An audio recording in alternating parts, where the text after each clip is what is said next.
Welcome to What's the Tea with divine due diligence. Thanking God for lessons learned through time and experience. Good morning, everyone. This is Divine Due Diligence coming on here doing my due diligence to give you the downloads and the understanding of time, experience, and acknowledgement. I hope you all are going to have a blessed day on today.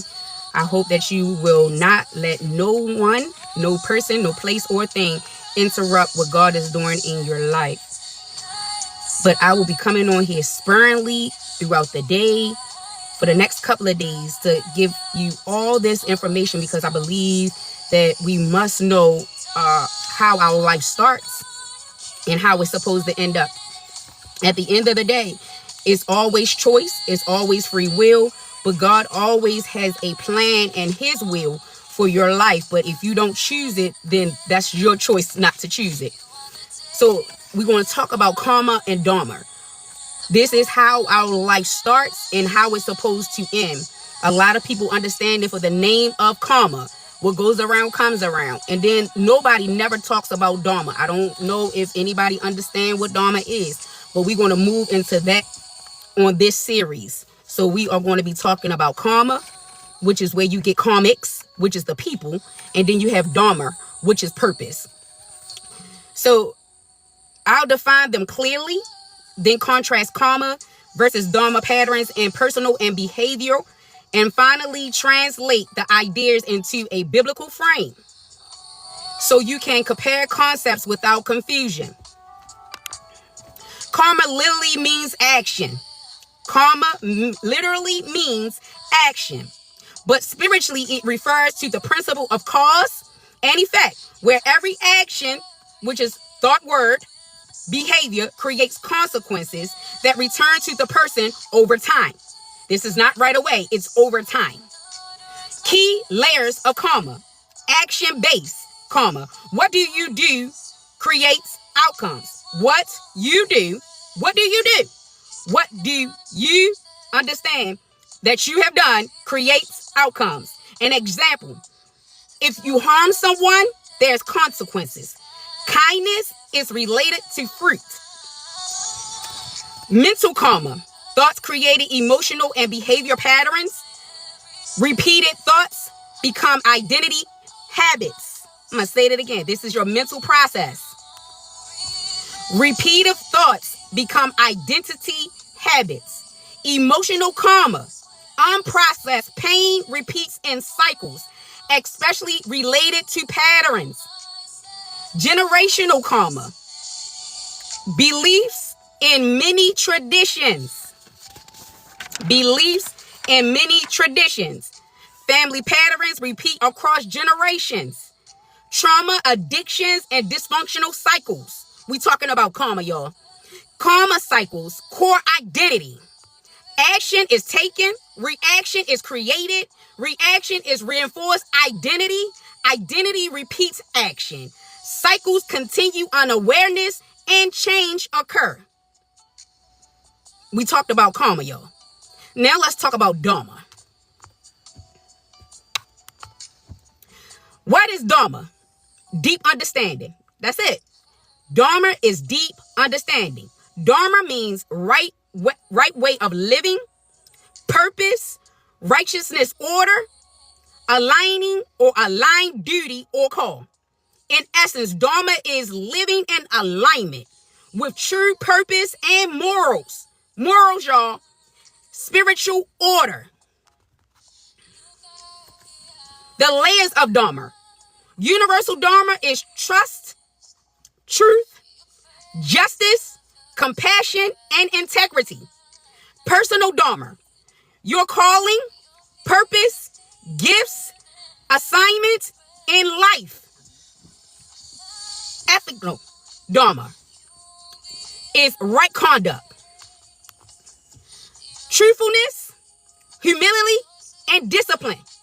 Spiritual dharma, living in alignment with God, divine truth, and biblical language. Karma versus dharma personality traits. patterns person. Karma patterned person. Karma pattern person. Identity under cycles. This is your identity under cycles that keeps repeating in your life, which is a karma pattern. A karma person is not evil, y'all. It means they are operating from unconscious, repetitive loops. Traits. These are what you're going to see in these people. Repeated or repetitive of the same relationship patterns. Reaction instead of response. Driven by fear, survival, or ego protection. Struggles with forgiveness or letting go. Feel stuck in cycles, same lessons, different people. Emotionally reactive or impulsive. Attracts chaotic or unstable situations. Identity shaped by past wounds. That's the traits. Inner stated. Why does this keep happening to me? I can't escape this pattern. So let's talk about Dharma or Dharmic. A Dharmic aligned person is purpose aligned identity. The traits you will see in these type of people are self-aware and reflective. They reflect on everything. Choose response over reaction. Values truth even when it feels uncomfortable. Breaks unhealthy cycles intentionally. Emotionally regarded and grounded. Takes responsibility without shame. Builds stable, healthy relationships. Moves with purpose and clarity. Seeks alignment over comfort. Dharmatic, aligned person. The inner state. What is the right thing to do here? What is aligned with truth and purpose? How does karma become a cycle? How does karma become a cycle? Psychologically plus a spiritual view standpoint. Even outside spirituality, this matches neuroscience. It matches neuroscience. Repetitive or repeat emotional experiences is a neural pathway strengthened.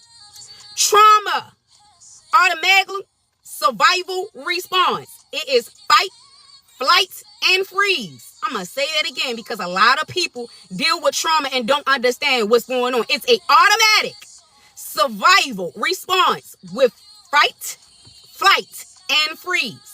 It's a repetitive of a familiar emotional environment feeling that feels normal. So you won't understand it that it is your comfort zone because it's a normal thing that you deal with or grow through your whole life experience. So what spiritual traditions call karma, psychological, often calls conditioning, trauma repetitive, attachment patterns. How one moves from karma to dharma. Because there is a transition, but you must want the transition. It's a transforming process. This is not instant. It is a conscious transformation of identity. Step 1, awareness, truth recognition. Identify repeated patterns. Admit what keeps happening without denial. Step 2, ownership, responsibility of the shift. I may not have caused everything, but I participated in what continues. Step 3, breaking agreements with the patterns. Stop identity or identifying with the cycles. This is just who I am. And a lot of us say that. I know I said a lot of that in my past, but I have came to recognize if we don't understand our fault in any and everything that goes on with us, then we'll never get past what we need to do to transform. Step 4, behavioral interruptions, change reaction. Set boundaries. You can set boundaries. I don't know who think they can't. You can set boundaries for yourself. Okay? Choose different responses even when uncomfortable. Step 5, inner healing. Process trauma, grief, and fear. Replace fear-based identity with grounded truth. Step 6, alignment with purpose. Dharma. Living intentionally. Choose values over impulse. Build stable habits aligned with truth. The biblical understanding of karma and versus dharma concepts. There are similar principles. Karma, like biblical principle, cause and consequences. Do not be deceived. God is not mocked. For whatever one sow, that will he also reap. That's Galatians 6 and 7. This is very similar to karma, but with key differences. Not automatically cosmic law, but it's rooted in moral accountability before God. Other supporting scriptures. A man reaps what he sowed, which is Galatians 6 and 7, is repeated principle. Whatsoever sow injustice, reap calmly. Proverbs 22 and 8. You will know them by the fruit that they bear, which is Matthew chapter 7 and 16. Dharma-like biblical concepts. Purpose plus righteousness. Close biblical identity is walking in righteousness, calling and obeying to God, obedience to God. He has shown you, oh man, what is good and what does the Lord require of you, but to do just, love, mercy, and walk humbly with your God. That's Micah 6 and 8. Malachi. We are his workmanship, created in Christ Jesus for good works. Ephesians 2 and 10. For I know the plans I have for you. Jeremiah 29 and 11. This aligns with purpose, which is dharma, moral alignment, identity, and calling. Biblical equate or equivalence of freedom from karma. Freedom is not escaping karma. No, it is not. It is being transformed from the inside out through Christ. Key concepts: renewing identity. Do not conform to this world, but be transformed by the renewing of your mind. That's Romans 12 and 2. Breaking cycles biblically. Repentance, change of direction. Forgiveness, breaking emotional cycles.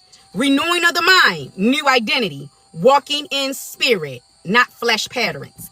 If anyone is in Christ, he is a new creature. 2 Corinthians chapter 5 and 17. In the final synopsis of this, karma is conceptual. Let's say this again, divine. Karma is conceptual. Cycles of consequences shaped by actions and unconscious repetitive or repetition. Dharma, conceptual. Alignment with truth, purpose, righteousness, and right action. Biblical parallel. Sowing and reaping consequences of action. Walking in the spirit. Dharma-like alignment with God's will. New creations, building karmic cycles through transformation. Again, I gave you the basic synopsis of karma and dharma, which everything that I teach is a standpoint of a natural towards a spiritual concept where you can understand the way that people talk. There is really not in no belief system versus a person that's in a belief system. This is what this is for. I come on here to do an enlightenment, to empower and to give time that I have given in my life, experience that I have went through in my life. And now I am acknowledging God in my purpose to let people know that we all can align to the will of God. And our will really is not good. When we choose our will, it gets to a point that we are consistently going through trauma, going through pain, going through frustrations, going through hurt. I don't care. Whatever's bad, that's where it came from. It came from your free will, because that is something that you trust. You trust how the way you want. What is it that you want? The way that you learn through your family, the way that you learn through people that have taught you all your life. But God is asking you to go in a deep dive to get that connection with him. He says, my sheep knows my voice. That means if you hear God, you understand him to be, that is him talking. We need to, as a collective people, move on that and nothing but. But if we consistently go off our thoughts or our recollection or what we want or how we think, whatever the case may be, we will fail consistently. Consistently. It may look good on paper. It may look good in front of somebody's sight. It may look good the way you think, how you figure your life to be. But at the end of the day, God's will always point you in the direction where you were or is supposed to go. But the free will comes in. Are you going to choose God? Calling, he calls you, and then you answer what you chosen. But you have to trust that whatever path or whatever purpose that God is taking you for alignment, that is going to be in God's perfect will. And you got to trust that everything is going to be okay. This is a faith walk process. I'm telling you now, I'm walking it daily. It's a faith walk process. And it's an unknown. It's unknown territory. If we get to a place of not knowing that this is unknown, you have no expectations. It's okay. Wherever God wants me or whatever he wants me to do, whatever he wants me to say, wherever he wants me to go, I'm just going to do it. Regardless who I lose on my way to purpose. In alignment with God. You got to trust whatever falls off is meant to fall off. But it's meant for you to get on board with purpose, because you don't know what you are called to your descendants. And you got to trust that God is leading the way. Trauma creating karmic loops.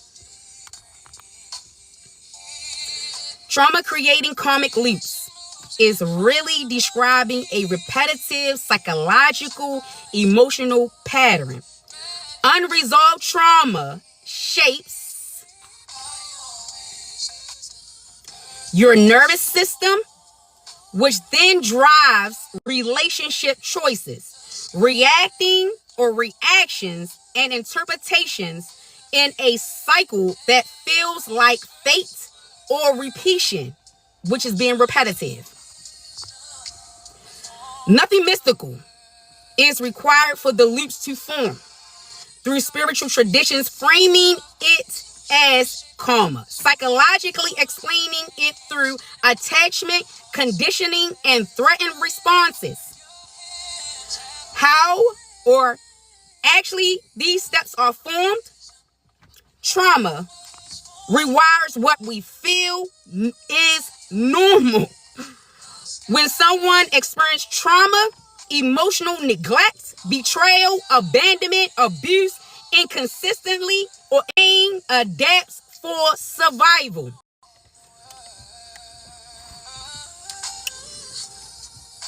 Key systems involving this is amygdala, which is threatened detection, becoming overactive. Hippocampus, content or context, time with processing. Can weaken under chronic stress. Nervous systems learn hypervigilance or shut down. Attachment systems, which recalibrates, around unsafe love. The results of this, what is familiar begins to feel safe, even if it is harmful. So the person unconsciously gravitates towards it, emotionally unable or unavailable partners, inconsistent attraction, controlling dynamics, earning love relationships, not because they want, but because the nervous system recognized the pattern. Trauma creates an internal love template. Let's say that again, Divine. Trauma creates an internal love template. This is called an internal working model. Attachment theory. A child or early relative trauma or related trauma experienced encodes beliefs like love must be earned. People leave eventually. Closeness leads to pain. I have to choose or fix people to be loved. So later in life, the mind doesn't choose partners randomly. It selects based off of familiarity. This is the beginning of the loop. So we wonder why we keep consistently going in these karmic loops and not understanding where they come from. It comes from that template that we learn when we are a child or in our early childhood that we must really grow out of, because at the end of the day, if you have had some type of trauma, some type of misunderstanding that has left you in bondage, that you feel like every time I gotta get in a relationship or every time I'm in a relationship, no matter who it is, mother, father, sister, brother, whatever, I gotta do this or I gotta feel this, then that's a problem. You have put on that template. You have aligned with that template. This becomes the beginning of the loop. It's repetitive. It unconsciously replays. Psychological or psychologically, this repetitive compulse of an action. Freud explained in modern trauma theories. The psyche unconsciously tries to redo the original wound. I know that to be a factor. It says, okay, this person did that, so now this is going on, so this person going to do it too. That's basically what it's saying. But get a different ending this time. So we want a different ending on the same thing. And that's not going to happen. If you see red flags, your antenna's supposed to go up and say, hey, I seen this already. Where is this going to lead? And what am I going to get out of it? It's a problem. And if we consistently keep on trapping ourselves in that same loop or that same cycle or that same pattern, we're going to consistently, get the same results. And who wants that? You want better. You want to be leveled up. You want to move towards alignment, trusting that God, whatever God's will is, the outcome will be just that. But if we keep falling in the same loops over and over and over, we will never get to the purpose or be in alignment. This is where we have to trust the unknowns, trust the process. So a person may choose similar partners repeatedly, recreate abandonment dynamics, re-enter unstable relationships after resolving them. What? Why would you want to do that? You have already resolved that, but you want to go backwards to that same mess that you have already resolved to get back the same thing that you just resolved? It doesn't make sense, but a lot of people, a lot of us have done that. But we need to change our mind. This is where renewing of your mind comes from. Overgiving to emotional unavailability or unavailable people.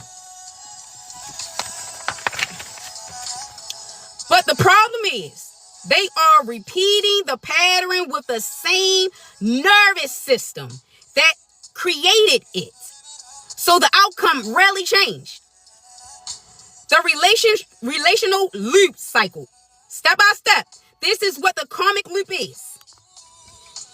It actually looked like in a relationship or relationships. They're all the same. Whatever it is, mother, father, sister, brother, husband, wife, whatever it is. Familiar attraction. What drew you to that person? What draw you to that person? And what do you see in that person that you have seen before? That's what draws you. I'm going to say it again. Divine, what you say? What draws you to that person is something that you have already seen or went through before. You feel drawn to someone when you resemble early emotional dynamics. Step 2, activation of attachment wounds. You are activating this now. Small triggers feel huge. Delayed text, abandonment, fear. Emotional distance is panic, overthinking. Panic or overthinking. Conflict. You shut down or you overreact. Step 3, protective behaviors activate, which is chasing, people pleasing, emotional withdrawal, jealousy, or control attempts. Step 4, relationship demise. The partner responds to the intensity, which pulls away, becomes inconsistent, or the relationship becomes chaotic. Who wants that? You have to identify what is drawing you to that person, place, or thing that you have seen before, and is it good or bad? Step 5, confirmation of original belief. The nervous system concludes, C, love isn't safe. People always leave. I have to fight for love. These are the questions that goes through your mind. Step 6, reinforcement. The brain stores this as truth, strengthening the template. Remember, this is all a template. What is embedded in your mind because of what you already went through or what you already experienced. So we have to learn that our mind is everything. Our mind is what we go off of. Honestly, people think we go off of the feeling. You go off the feeling after the mind has already made contact. You choose first before you feel. The butterflies come from the mind. I got butterflies. That came from the mind first. That feeling don't activate until that the nervous system and the nerves in the mind say, okay, I feel such a way. And people don't understand it. So this is where renewing of your mind comes in at. And this is with everything. Renew your mind. The way you think about everything. This is a time that we need to start weighing the pros and cons in our life. What is good and what is bad? What I need to get rid of? What traumas in my life done put me in this predicament or this situation or the chaos?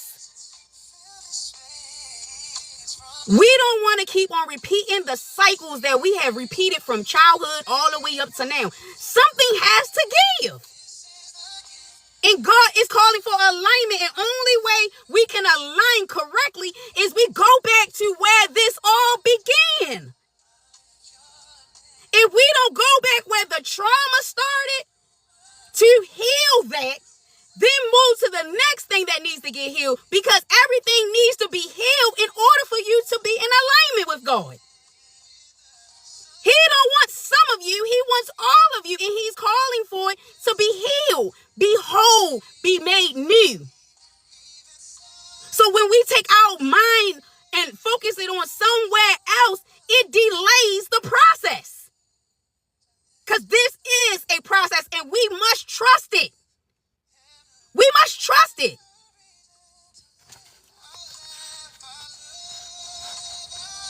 Why it feels like karma. We want to talk about this almighty word, karma. Okay, let's talk about it. Why does it feel like it? It feels like external fate because the same emotional themes repeat. And you are the one that's putting them in a repetitive mode. Because you're consistently going off the template that you know instead of stepping out of the box and saying, you know what? This can't keep on going on in my life. This is not for me. God, what am I identifying in other people that is not putting me in alignment?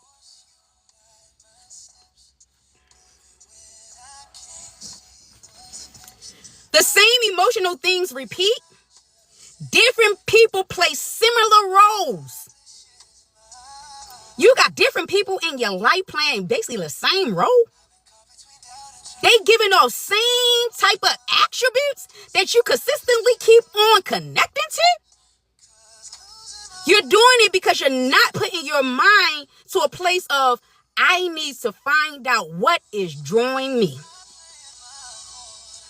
Instead of you drawing closer to God, you're drawing closer to the trauma, closer to the template that you're used to, the comfortability. We need to get out of being comfortable. I'm telling you, in God, there is no comfortability. My burdens is easy, but my yoke is light. It's a process that he is going to make sure you go through it, but it's not going to be as hard as you think it is. Outcomes feel pre-written. It only feels pre-written because you already went through that, just with somebody else. But internally, it's predictable nervous system responses, repeated partner selection patterns. So karma here is really conditioning, attachment programming, unresolved emotional memory loops. That's what it is. What you say, Divine? That's what it is? Yes, that's what it is. Trauma bonding. Oh, let's talk about it. Trauma bonding. What is trauma bonding? Something that you get bonded to because of the trauma that you have already experienced, and that person is giving off the same thing, and you have attached to that. You have attached to that trauma. So that's trauma bonding. I'm going to bond you, I'm going to bound you with the trauma because I know that's what you already connected to. So I'm going to draw you in because I know that's what you like. I know that's what you want because that's what you used to. We got to learn how to make these things make sense. So how does that form? In some relationships, especially unstable ones, are trauma bonding formed. This happens when affection is intermittent, hot, cold behavior. You love me 1 minute, but you don't love me the next. You like me 1 minute, but you don't like me the next. Get a grip. Which one is it? You can't be lukewarm. You either love me or you don't. You either like me or you don't. You either want to be around me or you don't. Make it make sense. This ain't an in and out game. I'm not a game, and you shouldn't be a game. Emotional highs and lows of alternating. 1 minute you up and the next minute you down. 1 minute you up and the next minute you down. Why is not stabilized? There is no stability. That's a red flag right there. If you 1 minute you good and the next minute you not, and the next minute you good, there is instability and there is inconsistency just right off the bat. But we don't never identify with that. We don't never get an understanding that is that. Reconciling follows conflict repeatedly. We make up the breakup. That's all we do. Don't you love me? Don't you hate me? That's a game for a fool. That's reconciling with conflict repetitively. That's where that song came from. So this creates dopamine spikes, which is the reward system. Cortisol spikes, which is the stress system. The brain becomes chemically attached to the cycles itself. Remember, I said everything starts with the mind. This is why it's mandatory to renew the mind. Change the focus of the mindset. Understand, hey, what's going on up in here? Knock, knock. Am I ready? Are you ready to open the door of change, transformation, being reformed, being renewed, being made whole? Or are you still ready to be stuck in the same cycles that you have already been in and know that there is no movement? Knowing that you can't move past, you can't level up, you can't develop because the cycles is constantly repeating. So even pain feels like connection. That deepens the karmic loop, feeling significantly. Spiritual interpretation, biblical lens, carefully, I'm translating it for you. In biblical language, this is often described as patterns of the flesh. The flesh desires what is contrary to the spirit. That's Galatians chapter 5:17. Mind renewed versus conformed. Be transformed by the renewing of your mind. Romans 12:2. Reaping emotional consequences. A man reaps what he sows. That's Galatians 6:7. Chapter 6, verse 7. From this perspective, trauma creates flesh-based relatively patterns or relative patterns. Repetitious continuation until transformation interrupts it. How does transformation interrupt it? When you say, no, I'm not going to take this no more. I done had enough, and enough is enough. I'm going to sit down and talk with the Father. Where do I need to change? What is it that I need to change? What is it that I must go back to heal to be able to change? What cycles in my life have to be broken? Are you going to be the one to go back to your childhood, figure out the cycles, and break the generational curse? Who are the generational curse breakers? The one that goes back and heal the trauma of the child within themselves. Because all this stuff is passed down. It's passed down from generation to generation because nobody went back to find out where did it come from.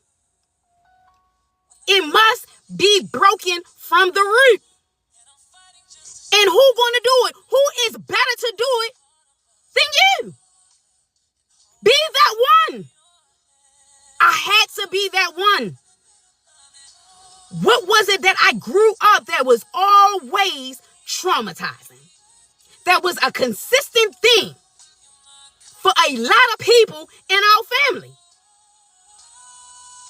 The generational curse cannot be broken unless somebody go back and get it from the root and allow God to heal that. So the root can be stabilized, sturdy, not be able to be plucked out to go into someone else that's in your family. You break the cycle when you release and give it all to God and be healed. That thing can never bother you no more. But you got to trust God that he's going to heal it. And solely heal it. Fully heal it. That you are made whole. That if anything should come up that is dealing with this situation, it does not trigger you.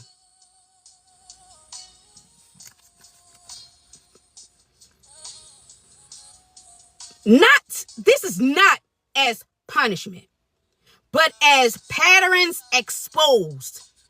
Is giving exposure to what has been going on from generation to generation to generation to generation, and to someone say the heck with that. I'm going to be that one to make sure that this will never come about again. Why breaking the loops is difficult. I never said it was easy. I never said that you wasn't going to shed no tears. I never said that it wasn't going to be pain with it. Because pain is how it started. So there, you have to have a release of it. So how it came may be just how it goes. But you got to be able to handle it. And when you in God, God is the one that truly can handle it. That's when you really give it over to him. Because he's the only one that can do that.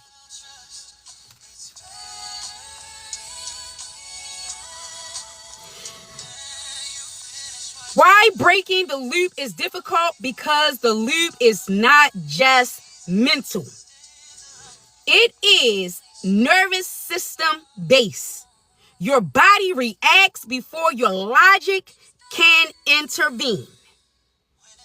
Identity based. I am someone who loves this way.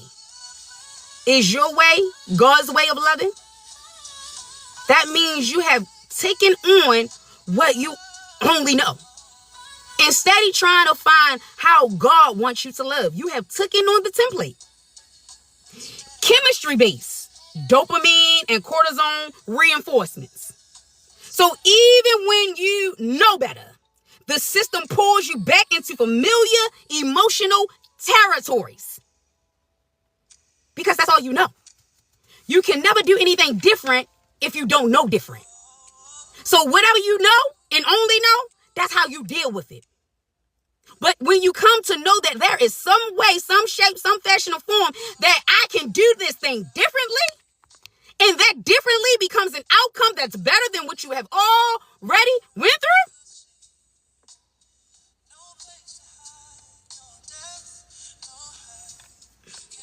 How the loop actually breaks.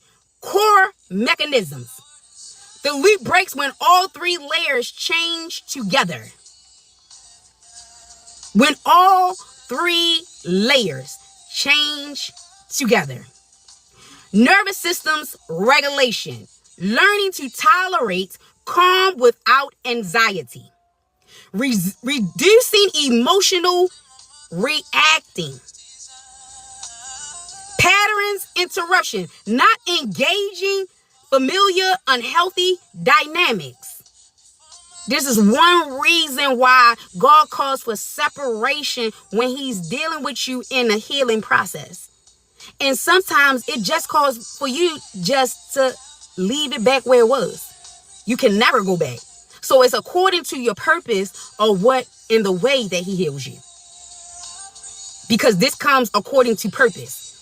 If your purpose is dealing with your family, then you have to be around your family. If your purpose is dealing with people, then you have to be on the outskirts of doing what you need to do. I talked about maybe some days ago that God called me on the Abraham journey, which I'm not going to tell you I like it a lot.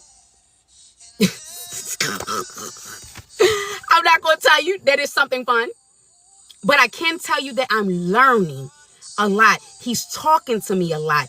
He's dealing with me a lot. And I'm able to relate it in a manner that I can be able to deliver to the people as God purposefully me to do. So I trust that. I trust the unknown process. And it's not light and it's not easy because I had to let go a lot. A lot. Here recently, I had to let go of my children. But it costs. It costs when it comes down for purpose. It costs. And no, I didn't put them in the group home or nothing like that. They're with their dad. But God will cause things to happen so that purpose can be done. Because there was not a day that I thought that their father would say, you know what, I'm going to get my children. It was always a no, no, no, no, no. But God will cause something that purpose can get done. This is how you know when alignment is here. That you are really, truly walking in alignment, because there is no good thing that God will withhold from you, whether it be mentally, physically, emotionally, or spiritually. God knows exactly what you need to fulfill and complete destiny and mission. And so he'll do things to make sure that it's done. And you must be okay with it. Did I shed tears? Yup. Did I hurt? Yup. But at the end of the day, I knew it was for purpose. So it must go on. It must go on. So identity shift. I don't chase inconsistently or anymore. This is one thing that I had to do myself. Change the way I think, because I was always chasing after love. It wasn't really the people. It was I desired what I got from my mom. I desired the love that I knew was able to be given. The Jesus love. The one love that he died on the cross for my sins. He rose again on the third day. That type of love, I had that human within my mother. And that was a short span of time. So it was something that I desired. And I was looking forward in and everything. This was a karmic loop for me. So then, because I wasn't getting from people that was in my family, I went to seek it in men. And then I got in relationships connecting to something that was familiar. And it became torment for me. That last relationship threw me into my purpose because I got tired of repeating the cycles. You have to be tired. And I mean the real tired, not the sick and tired. I mean the tired that thrusts you into a purpose, doing destiny, meeting mission. Because that's exactly what we're here to do.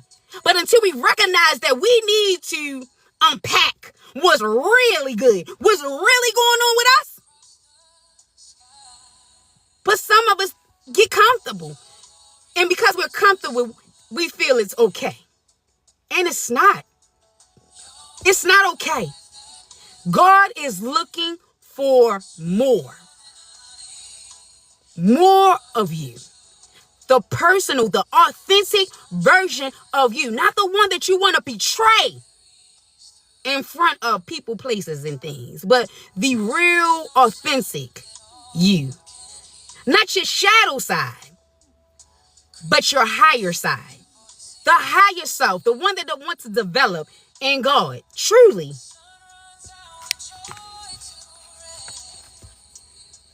Love is stable, y'all. It's not chaotic. Over time, unfamiliar becomes safe. Instead of familiar, feel safe.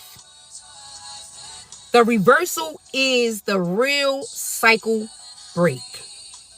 When you reverse the identity shift, when you reverse the pattern interruptions, and when you reverse your nervous system regulations, from bad to good, you have broken the cycle. Simple summary of this: trauma creates karmic loops in relationships because it rewires what feels like love. It programs unconscious partner selection. It repeats emotional wounds to attempt to have a resolution. It reinforces beliefs through emotional re-experience. It traps the nervous system in familiar dynamics. The loop continues unaware. It continues until awareness, nervous system, behavior all shift together. This is the understanding how karmic cycles and trauma consistently goes on and on and on and on and on.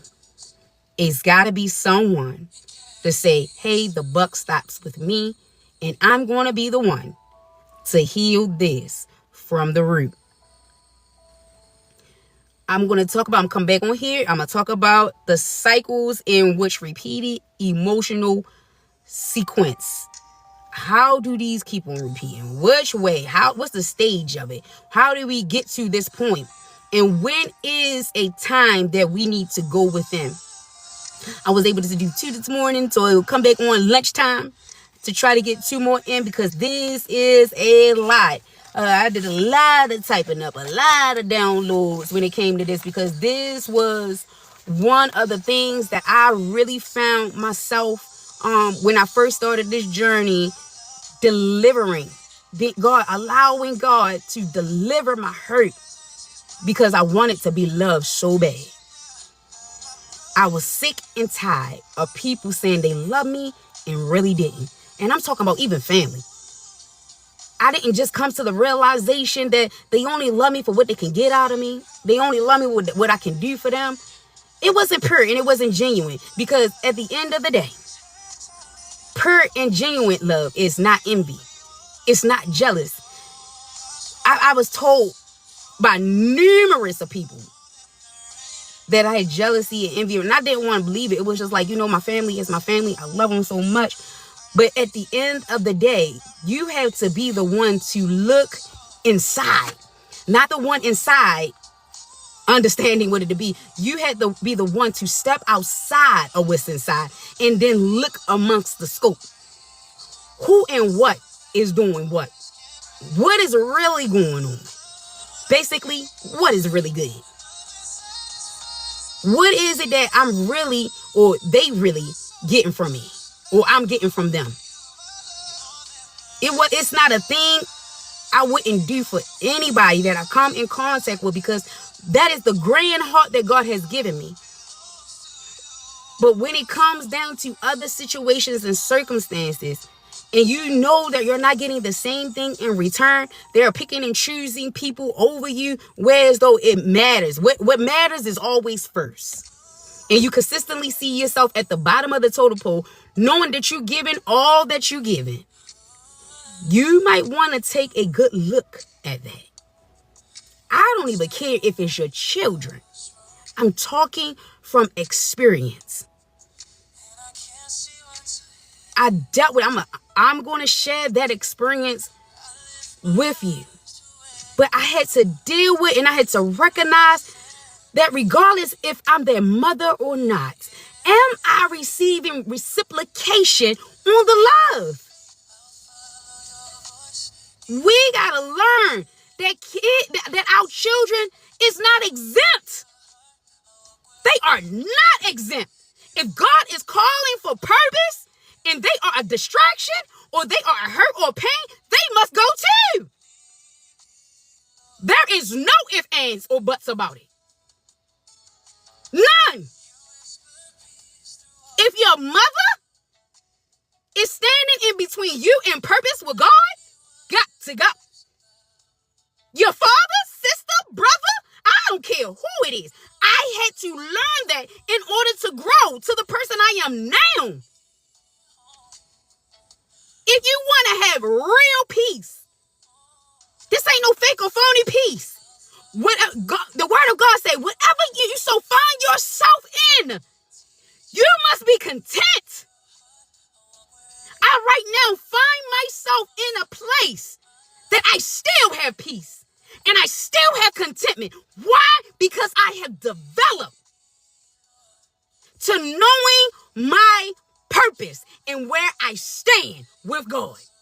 You will never get to a place of peace and understanding until you really have a sit-down chit-chat with God. Not the people that's giving you the biblical facts or the biblical understanding. That's great and all, but it's good to hear God's voice. It's good to allow God to love on you. Heal you. Deliver you. And see you through. But until we get that aspect or understanding that God is trying to do a new thing in us, we will never, ever see anything different. I promise you, I was that person. I never seen any wrong in nobody, because I'm like, look, God forgive me. He had mercy for me. But no, wrong is wrong. Right is right. And we must continue to develop on the basis of what God is telling us to do. But until next time, this is Divine Due Diligence coming on here to give you the downloads and the understanding of time, experience, and acknowledgement. We do this because we are purpose. There is a destiny that must take place, and the mission must be fulfilled. But if we don't get to that mark, we lose out.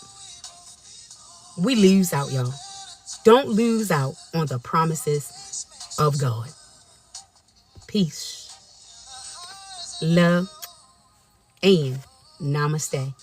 I'll be back on here new to give you more of what karma and dharma does to your life. That in a natural form and biblical principles. Till next time. Peace, love, and namaste. Well, it's time for me to sign up. I want to say peace, love, and namaste.